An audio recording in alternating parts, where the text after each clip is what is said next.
नमस्कार। और आज हम बात कर रहे हैं इंटरनेट की। ये जादुई चीज जो हमें दुनिया से जोड़ती है, आखिर काम कैसे करती है?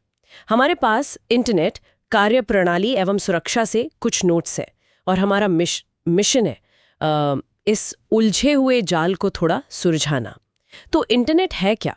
आसान शब्दों में कहें तो ये दुनिया भर में फैले कंप्यूटर और डिवाइसों का एक बहुत बड़ा नेटवर्क है।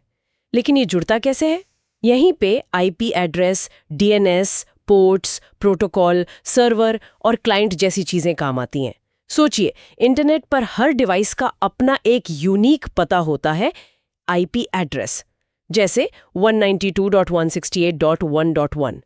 पर हम तो google.com जैसे नाम याद रखते हैं, नंबर नहीं। यहाँ एंट्री होती है डीएनएस यानी डोमेन नेम सिस्टम की। फोन बुक समझ सकते हैं। ये सिस्टम क्या करता है कि वेबसाइट के नामों को जो हम याद रखते हैं उनको उनके असली अंकों वाले आईपी पतों में बदलता है। और कमाल की बात यह है कि ये फोन बुक किसी एक जगह पर नहीं है, ये दुनिया भर में हजारों सर्वरों पर फैली हुई है। तो अगर एक जगह कोई दिक्कत आ भी जाए तो भी काम चलता रहता है। इसके बिना तो वेब ब्राउजिंग लगभग नामुमकिन होती। अच्छा, यानी ये फेल होने से बचाने के लिए बनाया गया है। ओके, अब मान लीजिए हमने पता ढूंढ लिया। जब हम कोई ईमेल भेजते हैं या कोई वेबसाइट खोलते हैं तो हमारी जानकारी का क्या होता है? वो जानकारी ना छोटे छोटे पैकेट्स में टूट जाती है। जैसे समझें कि एक बड़ी सी चिट्ठी है और हमने उसके बहुत सारे टुकड़े करके अलग अलग लिफाफों में भेज दिया। ये पैकेट्स फिर राउटर्स और स्विचेस के जरिए अपनी मंजिल तक पहुंचते हैं। यहाँ थोड़ा फर्क समझना जरूरी है। राउटर वो इंटरनेट की सड़कों पर ट्रैफिक पुलिस जैसा है। वो तय करता है कि पैकेट को किस रास्ते से दूसरे नेटवर्क तक जाना है। हाँ, वो रूट बताता है। बिल्कुल। जबकि स्विच वो एक बिल्डिंग के पोस्टमैन की तरह है, उसी नेटवर्क के अंदर सही डिवाइस तक पैकेट पहुंचाता है, जैसे मेरे कंप्यूटर या फोन तक। सही कहा। और देखिए, डेटा को इन पैकेट्स में तोड़ने का जो तरीका है वो सिर्फ ट्रैफिक संभालने के लिए नहीं है, बल्कि ये इंटरनेट को अविश्वसनीय रूप से मजबूत मतलब रोबस्ट बनाता है। बिल्कुल। सोचिए, अगर पुराने टेलीफोन लाइन की तरह एक ही रास्ता होता और वो टूट जाता तो कनेक्शन खत्म। हाँ, बिल्कुल। लेकिन इंटरनेट पर अगर कोई रास्ता बंद है या कोई पैकेट कहीं खो गया तो बाकी पैकेट्स दूसरा रास्ता ढूंढ लेते हैं। या फिर सिर्फ उसी खोए हुए पैकेट को दोबारा भेज दिया जाता है। पूरी जानकारी दोबारा भेजने की जरूरत नहीं पड़ती। यही वजह है कि इंटरनेट अक्सर चलता रहता है, चाहे कहीं कोई प्रॉब्लम ही क्यों ना हो। वाह, ये तो वाकई में बहुत शानदार है। तो ये सब पर्दे के पीछे होता है जब हम बस ब्राउजर में कोई वेबसाइट का नाम लिखते हैं। चलिए उस प्रक्रिया को थोड़ा और समझें। हमने यूआरएल टाइप किया, डीएनएस ने आईपी पता बताया, फिर हमारा ब्राउजर HTTP या जो ज्यादा सुरक्षित है HTTPS प्रोटोकॉल, उसका इस्तेमाल करके उस आईपी पते वाले सर्वर को एक रिक्वेस्ट भेजता है। जैसे कह रहा हो, मुझे ये वाला वेब पेज दिखाओ। हाँ, एक अनुरोध। हाँ, सर्वर उस रिक्वेस्ट को समझता है और वेबसाइट का सारा डेटा, टेक्स्ट, इमेज, कोड, सब कुछ उन्हीं छोटे छोटे डेटा पैकेट्स में वापस हमारे ब्राउजर को भेजता है। और फिर ब्राउजर इन सब टुकड़ों को जोड़कर हमें पूरी वेबसाइट दिखा देता है। और जब आप एड्रेस बार में वो HTTPS देखते हैं तो वो S का मतलब है कि कनेक्शन सुरक्षित है, इनक्रिप्टेड है। बिल्कुल। और सुरक्षा आज के जमाने में तो आप जानती हैं बेहद जरूरी है।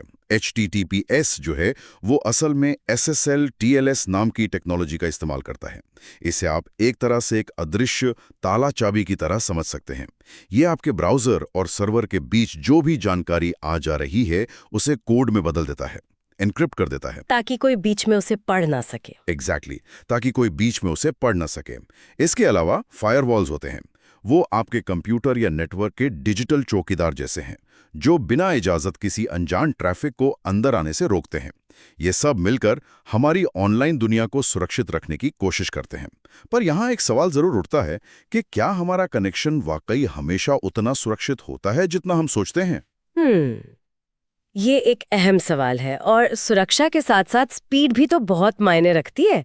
मुझे तो याद है वो पुराने दिन डायल अप कनेक्शन पर एक गाना डाउनलोड करने में घंटों लग जाते थे। हाँ, वो तो था। अब तो खैर केबल, 4G, 5G जैसे तेज ब्रॉडबैंड आम हो गए हैं। और सबसे तेज है फाइबर ऑप्टिक, जिसमें डेटा बिजली के बजाय रोशनी की तरंगों के रूप में कांच के पतले तारों से भेजा जाता है। हाँ, लाइट की स्पीड से। इसीलिए वो इतना तेज है। हाँ। इस पूरी कहानी में देखा जाए तो दो मुख्य किरदार हैं, सर्वर और क्लाइंट। सर्वर वो शक्तिशाली कंप्यूटर हैं जहां वेबसाइट, ऐप या हमारा डेटा स्टोर होता है, जैसे फेसबुक या गूगल के बड़े-बड़े डेटा सेंटर। और क्लाइंट? वो हम हैं, हमारा लैपटॉप, फोन या टैबलेट जो सर्वर से जानकारी मांगता है। बिल्कुल, ये क्लाइंट सर्वर मॉडल ही है। हाँ, और क्लाउड स्टोरेज जैसे गूगल ड्राइव या ड्रॉप बॉक्स, वो भी इसी मॉडल पे चलते हैं, है ना? हाँ बिल्कुल, हमारा डेटा कहीं दूर किसी सर्वर पर सुरक्षित रहता है और हम उसे कहीं से भी किसी भी डिवाइस से एक्सेस कर सकते हैं। तो कुल मिलाकर इंटरनेट या IP address, TNS, data packets, routing, security layers, server, client, हाँ, सर्वर, क्लाइंट, इन सब का एक अविश्वसनीय रूप से जटिल पर फिर भी इतने आराम से काम करने वाला इकोसिस्टम है। यह हमारी रोजमर्रा की जिंदगी में इतनी गहराई तक समा गया है कि हम शायद इस पर ध्यान देते हैं। सही बात है। लेकिन इसके बिना आज जीवन की कल्पना करना भी मुश्किल है। बिल्कुल। और ये तकनीक रुकी हुई नहीं है, ये हर पल विकसित हो रही है, और तेज और सुरक्षित और ज्यादा क्षमताओं के साथ। ये हमें सोचने पर मजबूर करता है कि भविष्य में डेटा भेजने और उसे सुरक्षित रखने के तरीके कैसे होंगे। क्या क्वांटम कंप्यूटिंग जैसी कोई नई चीज इसे पूरी तरह बदल देगी, या कुछ ऐसा आएगा जिसके बारे में हमने अभी सोचा भी नहीं है?